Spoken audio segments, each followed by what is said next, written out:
Olfactoria, a surfer's scent of awakening. Episode 1, The Scentless Dawn. I woke up that morning with my head still humming from the swell the night before. My name is Kai, and I'd been a surfer since I could stand upright on a board at the age of 5, the salty water forever in my veins. But that morning was different. I noticed it the moment I opened my eyes. The sunlight streamed in through the bamboo blinds, the sound of the waves on the shore teased my ears, but my nose picked up nothing at all. No brine, no tropical flowers, not even the bittersweet tang of leftover wax on my board. I would later learn that I had lost my sense of smell completely. I guess you could say it began as a small freak accident, though it never felt small to me. 3 days before, I'd been surfing at McKenna Beach. I'd caught a wave that was bigger than expected. While it wasn't my first time on large waves, I had miscalculated the drop. As I tried to adjust, the lip of the wave toppled over with much greater force than I'd anticipated. My board pitched forward and struck me across the face as I tumbled. I remembered the crunch of something that felt a lot like cartilage. I came up spluttering and half-blind, dragged my battered body onto the shore, and that was that. My nose bled, but I shrugged it off as a typical wipeout injury. Sore but manageable. I had no idea it would change the course of my life in ways I couldn't imagine. 2 days later, while staying with my parents in Kahului, I realized I couldn't smell the fresh coffee my dad had just brewed. My mother stuck a bouquet of plumeria right under my nose, and I felt a slight tingling, but got no trace of the fragrance I loved so much. Turned out the trauma had led to severe damage of my olfactory epithelium, the delicate tissue inside the nasal cavity responsible for detecting odors. That same day, I visited a local ENT specialist who confirmed I had a serious problem. He explained that while many such injuries can heal over time if the nerve fibers are simply bruised, I was likely looking at permanent damage to my olfactory receptor neurons. That's how it started. Now, losing your sense of smell might not sound like the biggest tragedy at first.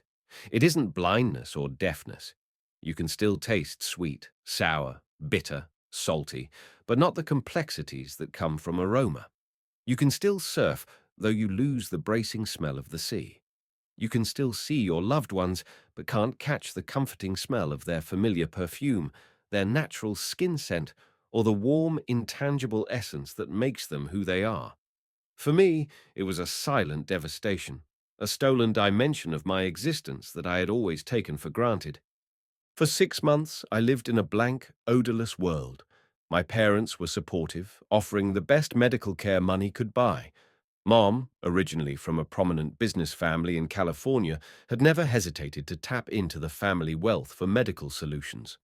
Dad, originally from the Big Island, was an accomplished marine biologist. They had the resources, and more importantly, the desire to see their only child back on his feet.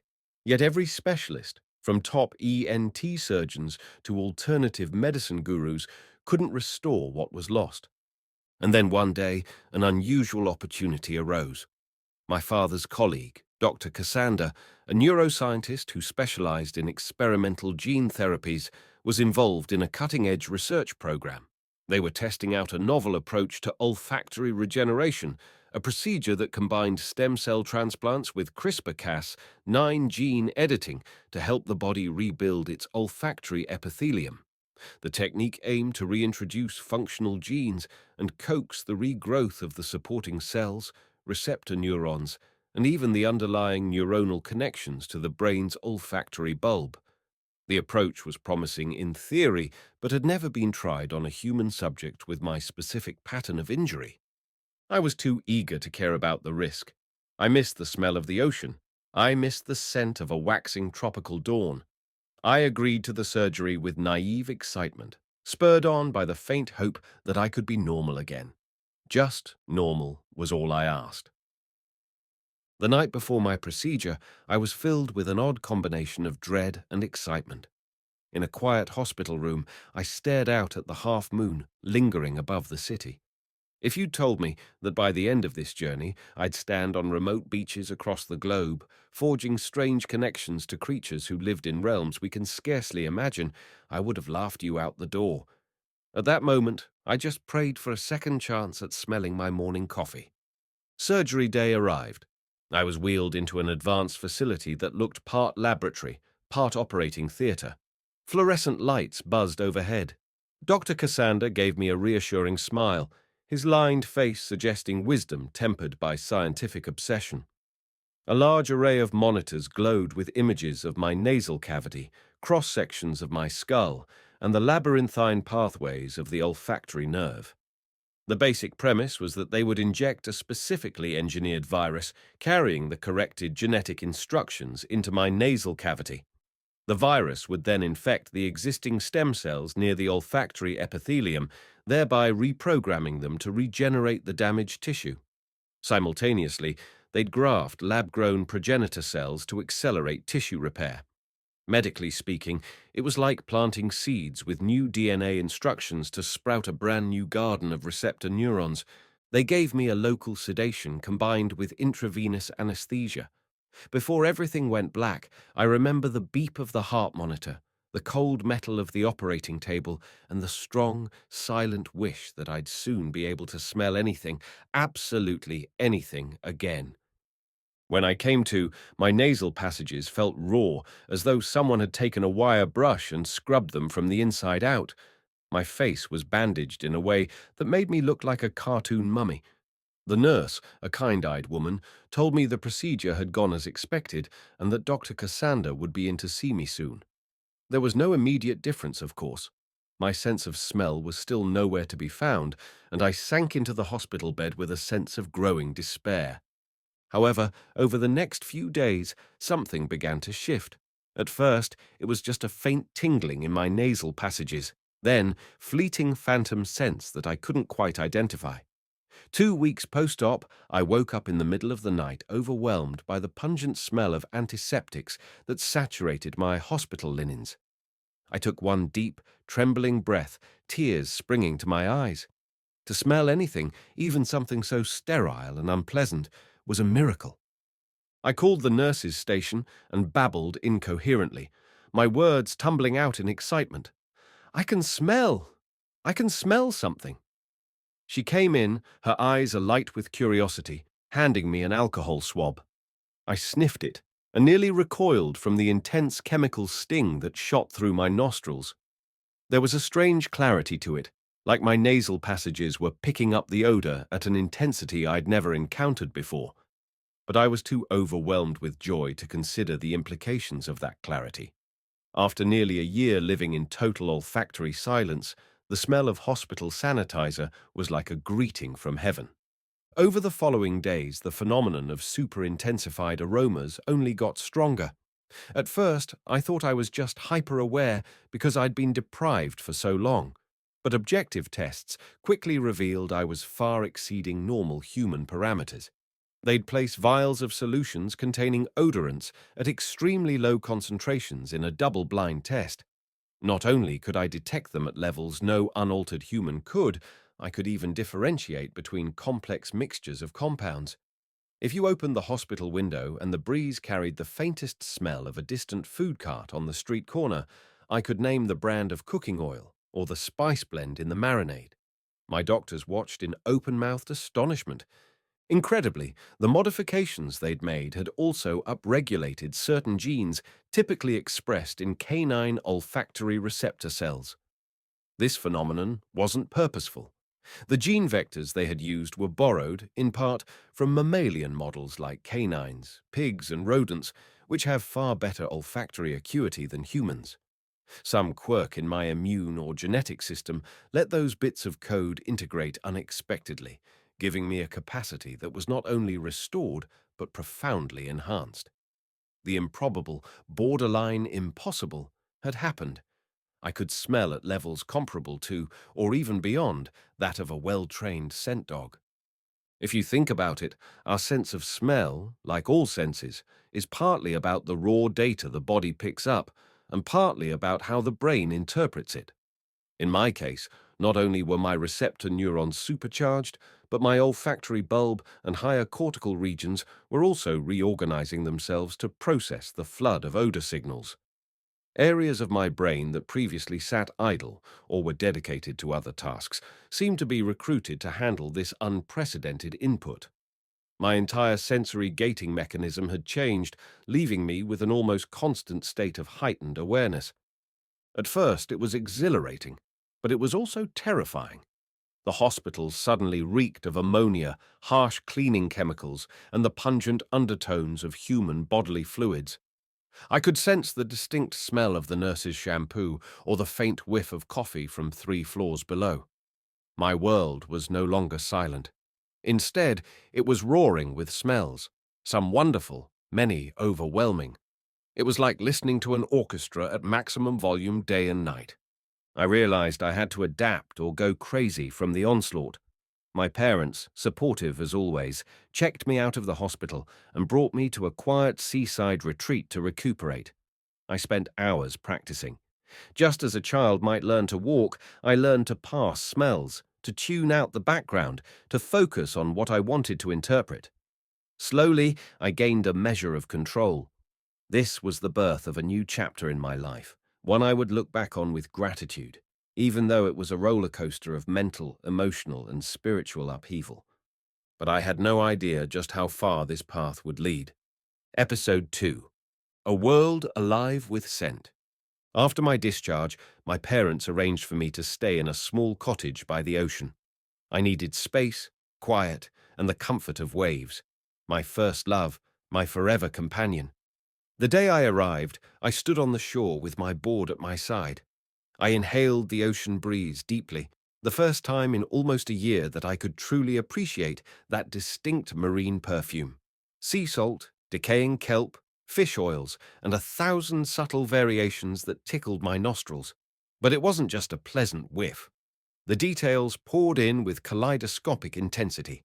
I could sense what seemed like the signature of different algae, the faint residue of a recent fish catch, even the diesel fumes from a trawler moored half a mile away. It was both overwhelming and exhilarating. That evening, I paddled out into the line-up at sunset. I was still physically recovering from the initial nose injury. My face was tender, and the surgery left me with a light but ever-present ache. Yet, once I caught my first wave, some of the old confidence flooded back. The wave wasn't huge, maybe head-high, but it rolled in with a gentle grace. I felt the board's rails bite into the face of the wave as I angled downward, my balance guided by muscle memory. The water parted beneath me in a swirl of crystal and foam. In that moment, I was free. Then, as I duck-dived under another wave, I got a mouthful of salt water and involuntarily inhaled a little. Typically, that's unpleasant but momentary. This time, it was like inhaling 1,000 sensations, each molecule dancing across my newly awakened receptors. My sinuses lit up with the smell of plankton, the distinct tang of fish-laden water, and even a trace of coral spores. I surfaced, sputtering, but found myself laughing despite the weird intensity. The ocean had never seemed so alive. In the weeks that followed, I saw a procession of specialists who all wanted to examine this rare phenomenon. They ran more tests than I thought existed. Functional MRI scans, advanced genetic sequencing, psychophysical olfactory testing using an entire library of odorants. My gene sequences, they said, showed bizarre patterns of partial integration from the canine-based gene vectors, possibly from pig-based ones as well, and an upregulation of certain human odorant receptor genes that typically lie dormant. A once-in-a-century fluke, said Dr. Cassander, barely able to hide his glee at the scientific significance. He wasn't sure whether to celebrate or worry about potential unknown complications. But something else had started happening to me. Something beyond raw smell. It was as if each odor now carried an emotional resonance that I could interpret at a deeper level. When I smelled fresh rosemary in my mother's garden, there was a nostalgic warmth that went beyond simple recognition. Conversely, if someone near me was angry or fearful, I could pick up subtle changes in their body odor, traces of stress hormones like cortisol and adrenaline, and it translated into an almost empathetic pang in my own chest. I could sense the mood in a room before anyone even said a word, picking up pheromonal cues we humans normally ignore or are too dull to perceive. This new capacity was not always pleasant. For instance, walking through a busy city street became a barrage of conflicting emotional signatures: stress, exhaustion, fleeting happiness, frustration. It was like hearing a discordant chorus of unspoken emotional signals. At one point, I nearly fainted from the onslaught in downtown Honolulu. I had to rush back to the relative calm of the shore, gulping fresh air to compose myself. In an attempt to channel my newly found abilities, I took a keen interest in how animals, especially marine life, use their olfactory senses. I'd always known that sharks, for example, have an acute sense of smell for blood in the water, and that salmon can navigate thousands of miles using olfactory imprinting of their home streams. But now I found myself able to empathize with these creatures on a deeper level. A part of me wondered if my heightened smell gave me a fraction of the raw data they experience. If that was so, I needed to learn how they integrated it without losing their minds. That curiosity led me to volunteer at the local Marine Institute, where my dad had some connections. I spent hours watching rescued sea turtles, rehabilitating monk seals, and analyzing the ocean environment for chemical signals that might guide these animals.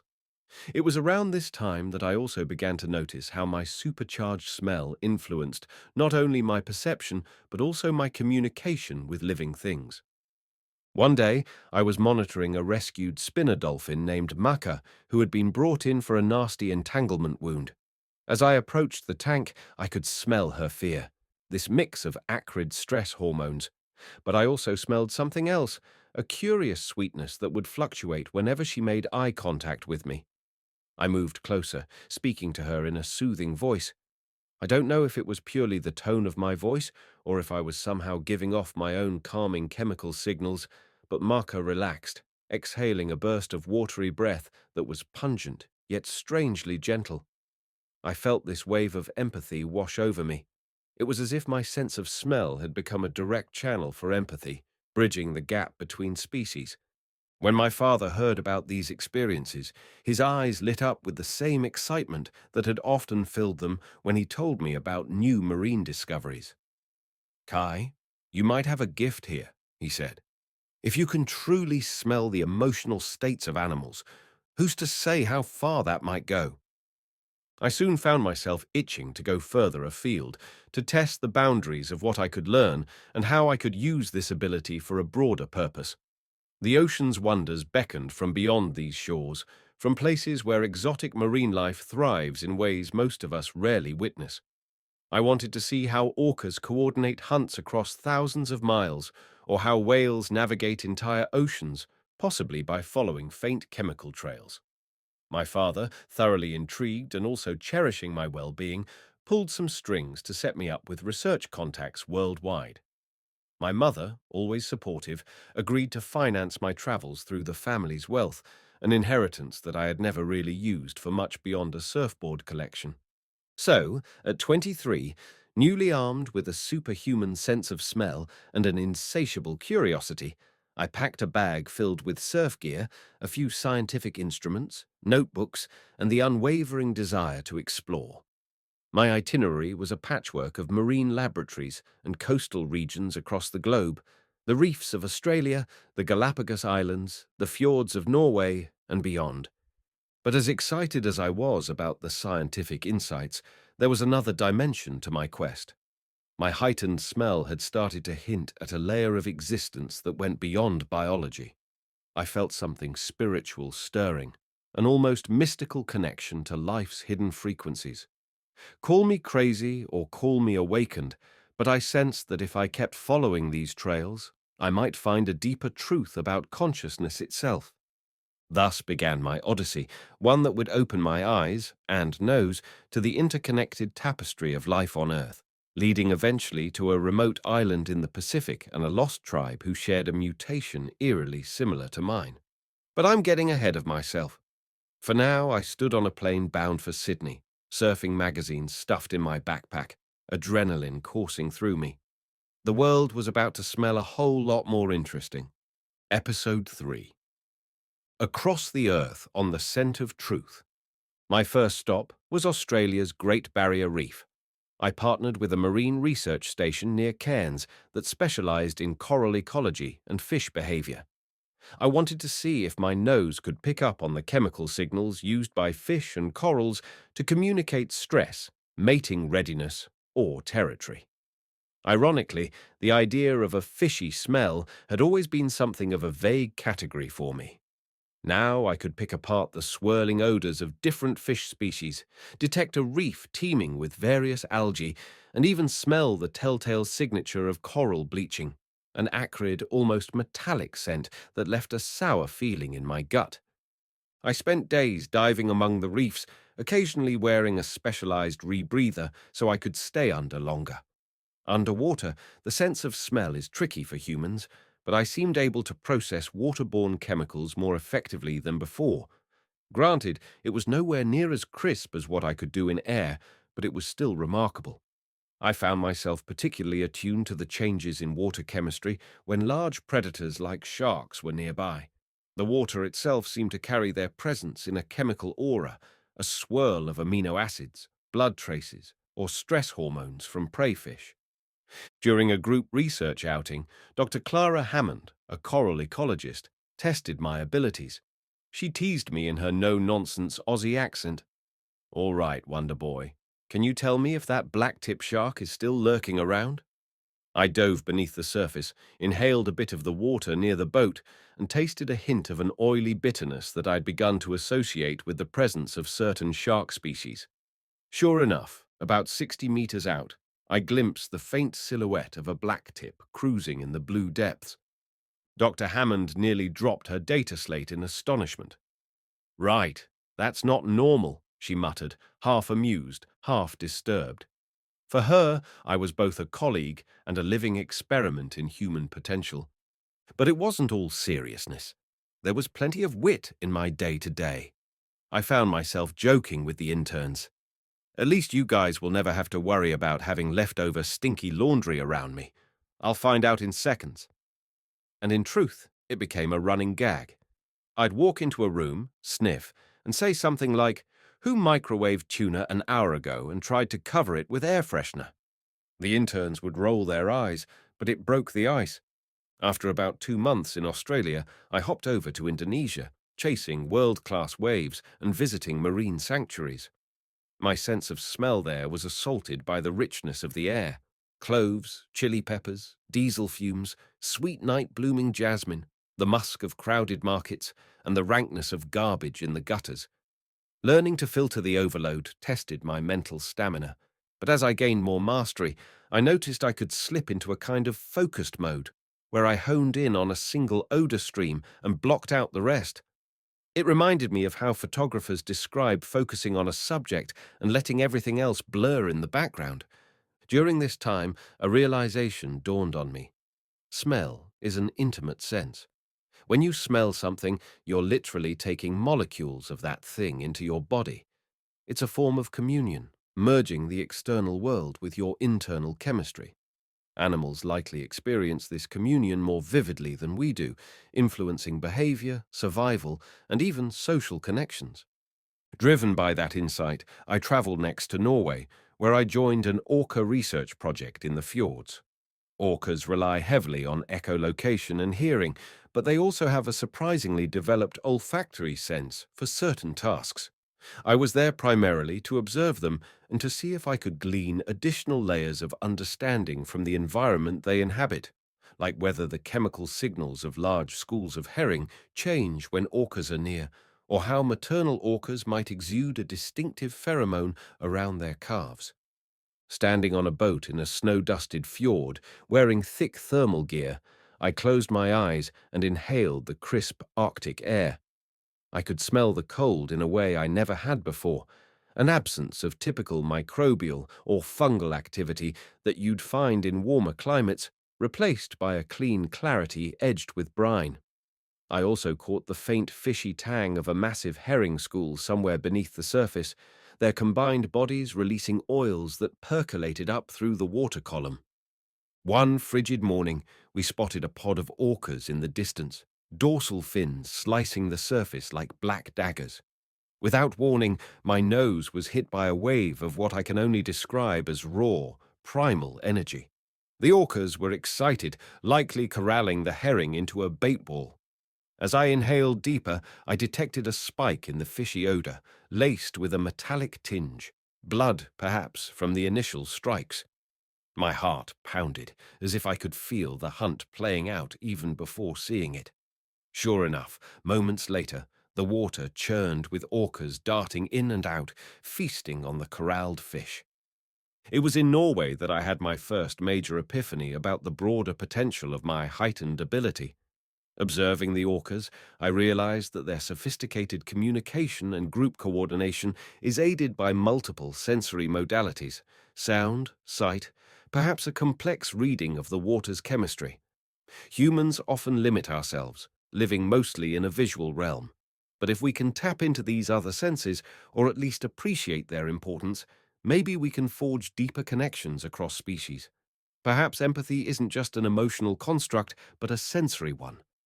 As word of my unusual talent spread through scientific circles, helped along by enthusiastic letters of recommendation from Dr. Hammond and others, I got an invitation to the Charles Darwin Research Station in the Galapagos.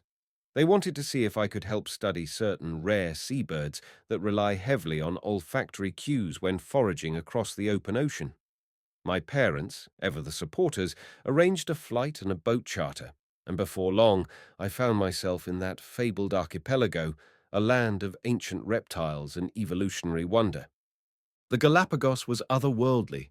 The stark volcanic landscapes, the fearless animals, and an air thick with the sense of life forging on in isolation for millennia. I snorkeled with penguins, carefully approached marine iguanas, and studied frigate birds that soared overhead. I discovered that the island's giant tortoises had a musky, humid odor, reminiscent of old vegetation and earth after rain.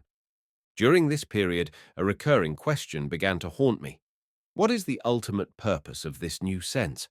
Was it just a freak gift I could use to gather data and impress scientists, or was there a deeper reason it had come to me? In my downtime, I'd sit on the beach, the waves lapping at the shore, and practice mindful breathing, like a surfer practicing new maneuvers on land.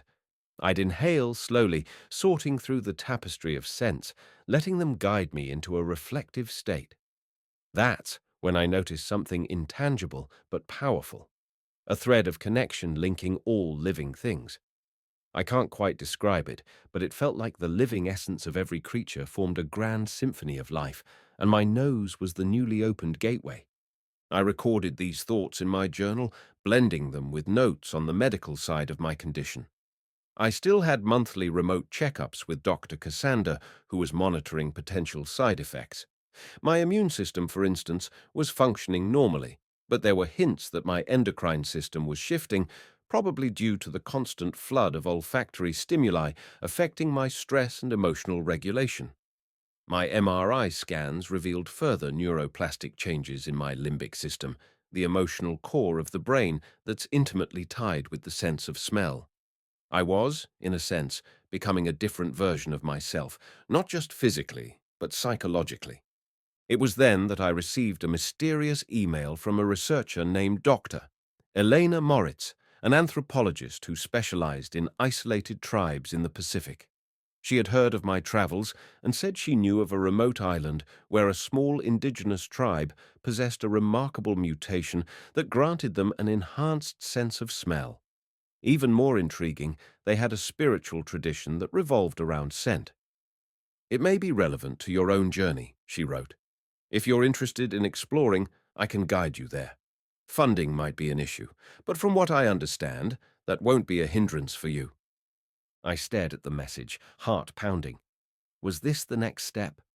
The promise of meeting others like me, people who had grown up within a culture that revered smell, was too tantalizing to resist. I emailed her back that same day. I'm in. 3 weeks later, I was on a small prop plane bound for one of the farthest corners of the Pacific. Little did I know that this tribe and their ancient spiritual practice would change everything I understood about life, consciousness, and the profound potential hidden within each of us. Episode 4. The Island of Scented Revelations. The island, whose name I'll keep secret out of respect for the tribe's privacy, was a dot in the vast blue Pacific. Dr. Moritz and I arrived by a rickety boat that seemed held together by prayers more than nails. Overhead, frigate birds circled in the blazing midday sun. The surrounding waters were a patchwork of turquoise shallows and deep sapphire channels teeming with coral reefs. As we drew close, I picked up an aroma that was different from all the other tropical islands I'd visited, an earthy, resinous quality that wove through the familiar scents of salt water and coastal vegetation. Waiting for us on the shore was a small group of islanders, each wearing traditional garments woven from palm leaves, their hair adorned with small, fragrant flowers I didn't recognize. They greeted us with cautious curiosity. Dr. Moritz, having made prior visits, exchanged pleasantries in their language, which had a soft, lilting tone. I caught the faint whiff of relief and welcome in the air, a subtle shift in their collective body chemistry. My heart quickened as I realized these people might smell me too, my sweat, my sunscreen, my excitement, maybe even my leftover breakfast. Would they find it intriguing, offensive, or something else entirely? But as I stepped onto the sand, their chief, a tall, lean man with calm, knowing eyes, placed a hand on my shoulder and gave a gentle smile. In that moment, I felt acceptance, and something told me I was exactly where I needed to be. Over the next few days, I settled into a simple hut near the village center. The tribe called themselves the Makanui, which loosely translated to guardians of the scented breath. Their island was lush with dense jungle, hidden waterfalls, and volcanic ridges that caught the cloud-borne rains. The population numbered only a few hundred, and they lived sustainably off fishing, agriculture, and foraging in the forest. Their mutation, I discovered, was a naturally occurring variant in the OR olfactory receptor gene cluster, one that caused them to express a higher number of functional receptor types. Much like me, they could detect and pass an extraordinary range of odor molecules. This mutation had been passed down through generations. Yet, unlike me, they had grown up honing this sense as part of their cultural identity. They had specialized rituals, dances, and ceremonies that involved the reading of scents in the environment, believed to be messages from the spirits of the land and sea. I was invited to witness one of their rituals on my third evening there. We gathered around a large fire, whose aromatic smoke rose into the starlit sky. The tribe members anointed themselves with oils made from crushed leaves, flowers, and resins harvested from the forest. Each oil had a unique scent, some floral and sweet, others deep and woody, others spicy and invigorating. As they danced around the fire, the air became thick with these overlapping fragrances, an intricate tapestry that told a story of life's cycles, gratitude for the island's bounty, and harmony with nature. One of the elders, a woman named Turi, gestured for me to join the dance. She placed a small dab of fragrant resin on my forehead. The scent was pungent, sweet, and somehow earthy all at once. It reached straight into my limbic system, stirring emotions I couldn't name. I felt tears welling in my eyes, tears of awe and a sense of profound belonging. Turi seemed to understand. She took my hand and guided me through the dance steps, slow and deliberate. With each movement, I felt like I was inhaling centuries of tradition, sorrow, joy, and wisdom. Later, by the light of the dying embers, Turi sat with me and Dr. Moritz, explaining how the tribe's spiritual practice viewed smell as the bridge between the physical and spiritual realms. When we breathe in, we take a part of the world into our bodies, she said, her voice soft but resonant. When we breathe out, we give ourselves back to the world. Our ancestors teach that each living thing has a spirit that travels on the wind, and if we are open, we can unite our spirit with theirs through scent.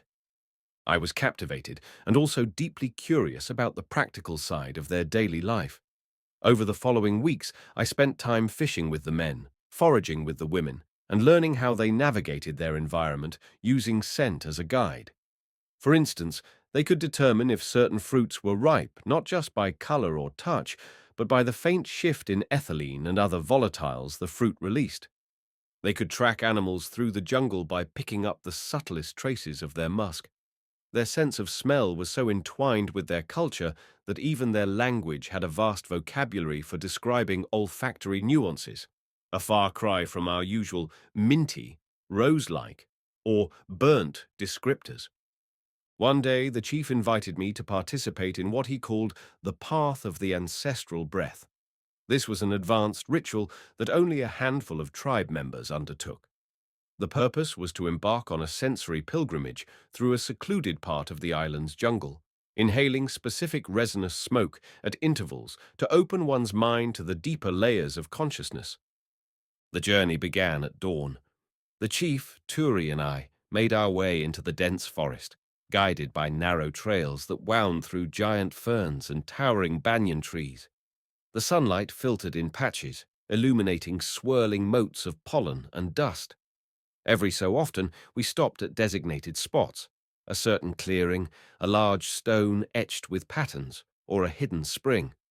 At each stop, we lit a small bundle of dried leaves and resin. The smoke coiled upward, each combination producing a unique scent that triggered different emotional states: serenity, introspection, humility, or courage.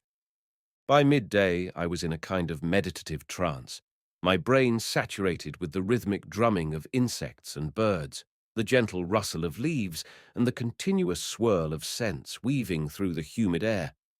I began to sense the forest in a new way. My heightened smell allowed me to pick out not just the individual fragrances of plants and animals, but the dynamic interplay between them. It was like a living tapestry, where each thread, each molecule, contributed to the grand design of life. The deeper I breathed, the more I felt the boundary between me and the forest dissolving. At our final stop, near a small waterfall, Turi asked me to kneel by the water's edge. She lit one last bundle of resin, the same sweet earthy one that had moved me to tears during the fire ceremony.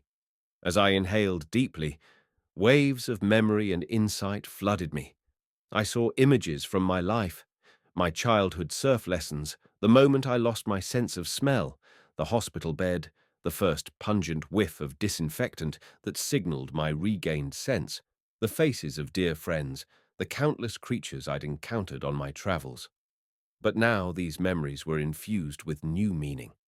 I felt a profound gratitude for the world's hidden depths, for the simple act of breathing, for the gift and burden of this powerful sense.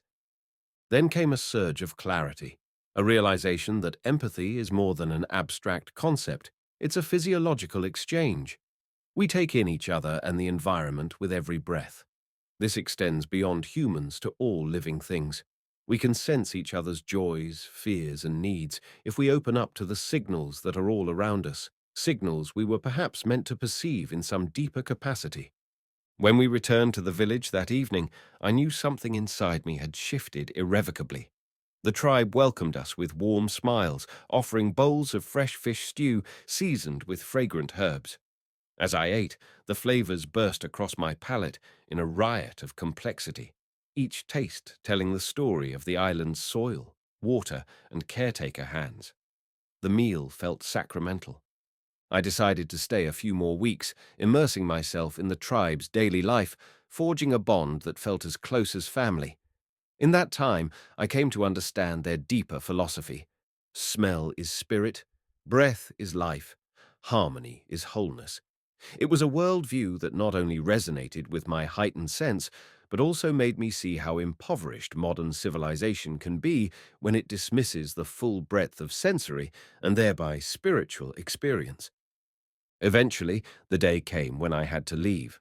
The outside world was calling, and I felt a new mission stirring within me, to share the lessons I'd learned, to advocate for a greater empathy with the natural world, and to use my unique gift for bridging gaps in scientific understanding of how animals, and even we humans, navigate our shared planet. As I boarded the boat that would take me away from the Makanui, the chief and Turi came to bid me farewell. We exchanged parting words, embraces, and a small ceremonial gift, a pouch of their sacred resin to remind me of the path I had walked. When I inhaled its scent, it made me tear up again. Turi smiled gently. "Carry our breath with you," she said. I returned home a changed man, determined to start a foundation that would fund interdisciplinary research and conservation efforts, focusing on the role of olfactory signals in ecology, animal behavior, and, perhaps most importantly, in fostering empathy. My father was thrilled, my mother proud. Scientists remained fascinated by my condition, and I continued to take part in research that explores the limits of our sensory potential. People often ask me if I'm still surfing. Absolutely. In fact, surfing now is even more remarkable. When I paddle out, I can smell shifts in wind patterns, sense the ocean's moods, and even pick up subtle chemical signals from distant rain. It's as if the entire coastline hums with activity, and I'm right in the middle of its living heartbeat. Sometimes, while sitting on my board waiting for the next set, I close my eyes and breathe. In those moments, I recall the Makanui tribe. I remember the hush of the jungle, the swirl of resin smoke, the gentle press of their hands on my shoulders. I remember how they taught me that smell is more than just molecules. It's a gateway to understanding our interconnectedness of bodies, spirits, and the earth itself. Now and then, I still help train service dogs, my sense of smell bridging a gap in communication that I never could have dreamed of crossing before. The dogs sense something in me too, a familiarity, as if I'm not quite human anymore by their standards. It's amusing and humbling at once. As for the end of my story, well, maybe it's not an end at all, but a continuing journey. One evening, not long after my return, I received a letter from Dr. Cassander. He'd analyzed my latest genetic tests and found that the canine-like genes had stabilized in my system without causing apparent harm. "You're a medical marvel," he wrote, "but science can only explain so much. The rest is up to you." I folded the letter and tucked it away, stepping outside onto the lanai of my family's home. The sky was awash in a mosaic of sunset colors. I inhaled deeply, savoring the scents of blossoming plumeria and the salty tang of the sea. Yes, I thought, the rest is up to me, to all of us.